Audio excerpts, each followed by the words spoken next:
ফিলিংসটা 93-তে ছেড়ে দেওয়ার পরে আমি এইচএস নামে একটা ব্যান্ডে জয়েন করি। তখন তো বয়স কম, রক্ত গরম। ফিলিংসের টাইমটাতে অসম্ভব রকম উপভোগ করেছি। অসম্ভব সুন্দর একটা সময় গেছে অ্যাকচুয়ালি আমাদের।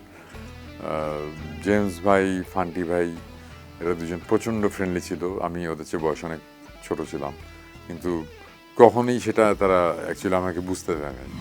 তারা সবসময় আমাকে অনেক স্নেহ করেছে, এই ব্যাপারে কোনো সন্দেহ নাই।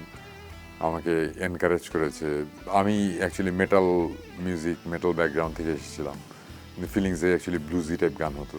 সো ওই টাইপের গান করা আমার জন্য একটু ডিফিকাল্টি ছিল, এবং আমাকে জেমস ভাই বুঝাতো যে এইভাবে গান করতে, এইভাবে করলে এটা ভালো হবে, এইভাবে করলে খারাপ হবে, সবসময় অ্যাডভাইস দিত।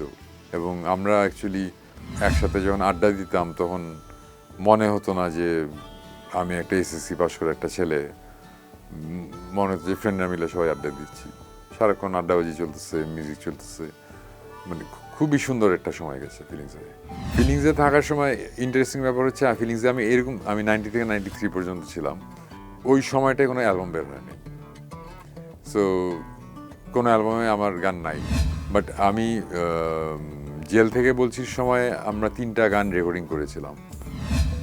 3টা গান রেকর্ডিং করেছিলাম, তার মধ্যে একটা গান জেল থেকে বলছিতে নাই, দেওয়া হয় নাই। আর 2টা গান জেল থেকে বলছিতে দেওয়া হয়েছিল। বাট ওই গানগুলোতে বেস বাজিয়েছিল নতুন যে বেস গিটারিস্ট ফিলিংসে ছিল, বাবু ওর নাম, ও আমার ফ্রেন্ড, আমরা খুব ভালো বন্ধু ছিলাম। সো ওইগুলো আবার বাবু বাজিয়েছিল আবার নতুন করে। ফিলিংসে 3 বছর থাকলেও আমি ফিলিংসের বাজানোর টাইমে ওই 3 বছরের কোনো অ্যালবাম অ্যাকচুয়ালি আসে নাই। সো ফিলিংসের কোনো অ্যালবামে আমি নাই। ফিলিংসটা 93-তে ছেড়ে দেওয়ার পরে আমি এইচএস নামে একটা ব্যান্ডে জয়েন করি, যেটা মেটাল ব্যান্ড ছিল।